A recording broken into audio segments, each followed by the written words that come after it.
Selamat pagi Bapak Ibu, Saudara-saudari yang terkasih dalam Tuhan. Senang berjumpa kembali dalam program Renungan Hikmat Pagi hari ini. Sebelum mendengarkan firman Tuhan, marilah kita datang kepada Tuhan dengan berdoa terlebih dahulu. Mari kita berdoa. Tuhan, kami ucap syukur Engkau boleh berkati pada pagi hari ini. Kalau kami boleh bangun pagi dengan segar dan menghirup udara yang sejuk. Engkau boleh berkati, saat ini juga kami akan memulai renungan pada pagi hari ini. Engkau boleh berkati kami semua. Dalam nama Tuhan Yesus kami ucap syukur. Amin. Tema hikmat pagi hari ini, hati yang terikat pada Kristus. Nats diambil dari Filipi 3 ayat 7-8 yang berbunyi demikian. Tetapi apa yang dahulu merupakan keuntungan bagiku, sekarang kuanggap kerugian karena Kristus. Malahan segala sesuatu kuanggap rugi karena pengenalan akan Kristus Yesus Tuhanku lebih mulia daripada semuanya. Karena dialah aku telah melepaskan semuanya itu dan menganggapnya sampah, supaya aku memperoleh Kristus. Demikian sabda Tuhan, syukur kepada Allah. Shalom, selamat pagi Bapak Ibu yang terkasih di dalam Tuhan Yesus Kristus. Hari ini kita bersyukur kepada Tuhan menganugerahkan setiap kita, sehingga kita diberikan kesempatan untuk kembali merenungkan akan kebenaran firman Tuhan. Bapak Ibu Saudara, Paulus menulis ayat perenungan kita hari ini setelah ia menjelaskan identitas dirinya, yaitu Paulus pernah memiliki banyak hal yang bisa ia banggakan, yaitu mengenai pendidikannya, kedudukannya, kehormatannya sebagai orang Farisi yang taat akan hukum Taurat. Semua itu adalah keuntungan menurut pandangan manusia.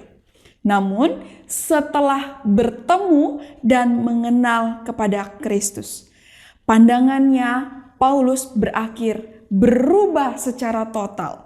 Dan ia menyadari bahwa semua itu tidak lagi berarti baginya. Ia menganggap semuanya rugi bila dibandingkan dengan harta yang jauh lebih besar, yaitu pengenalannya akan Kristus. Hidup kita pun seringkali terikat pada hal-hal yang kita anggap itu sangat berharga. Mungkin itu pekerjaan kita, prestasi kita, pengakuan dari orang-orang lain, atau kenyamanan hidup kita. Pada akhirnya semua itu bisa membuat kita merasa berarti, berharga, dihormati. Tetapi sesungguhnya sifatnya itu hanyalah sementara. Ketika hati kita terlalu melekat pada hal-hal itu, pada akhirnya kita bisa kehilangan arah tujuan hidup kita. Tetapi jika hati kita terikat kepada Kristus, kita akan menemukan arah yang sejati. Bapak Ibu Saudara, Kristus memberi pengampunan, memberi sukacita, dan memberi damai yang tidak bisa diberikan oleh orang lain atau oleh dunia. Bahkan ketika kita kehilangan hal-hal duniawi, hati kita tetap kuat karena pusat kebahagiaan kita bukan pada harta atau status yang dilabelkan oleh dunia, melainkan pada Kristus yang hidup. Bapak Ibu Saudara, inilah inti dari iman yang sejati. Kristus lebih berharga dari segala sesuatu.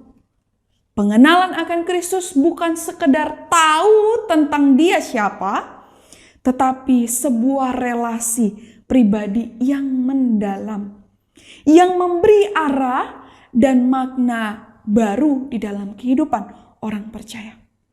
Bapak Ibu Saudara, marilah kita bertanya dengan jujur kepada diri kita sendiri. Apa yang paling saya genggam erat hari ini?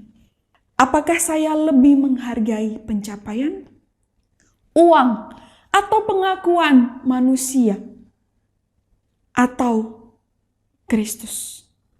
Jika ya, inilah waktunya untuk melepaskan ikatan-ikatan hati dari dunia dan mengikatlah kepada Kristus. Dialah harta yang paling mulia, lebih berharga dari segala sesuatu yang Bapak Ibu punya di dalam dunia ini. Bapak Ibu Saudara, sudahkah benar hatimu melekat pada Kristus? Amin. Mari kita bersatu hati di dalam doa. Yang paling mengetahui setiap isi hati kami hanya Engkau dan kami. Oleh karena itu Tuhan, ajari kami. Jika kami mengikat hati kami dengan harta di dunia, mengikat dengan pengakuan yang dunia labelkan, Tuhan, tariklah setiap kami. Tuntunlah kami di jalan yang benar. Karena kami tahu Tuhan, harta yang paling termulia yang kami miliki hanyalah hidup bersama dengan Tuhan. Oleh karena itu Tuhan, kami mau mulai hari ini kehidupan kami mau untuk terus melekat kepada Engkau. Mau untuk terus menyerahkan seluruh kehidupan kami dan memusatkan kehidupan kami hanya kepada Engkau, Tuhan Yesus Kristus. Sertai kami, baik itu di dalam pekerjaan kami, di dalam studi kami, bahkan masa depan kami. Terima kasih Tuhan, hanya di dalam nama Tuhan Yesus Kristus kami berdoa dan mengucap syukur. Amin. Bapak Ibu Saudara, selamat melanjutkan aktivitas di dalam satu hari ini. Tuhan Yesus memberkati setiap kita semua.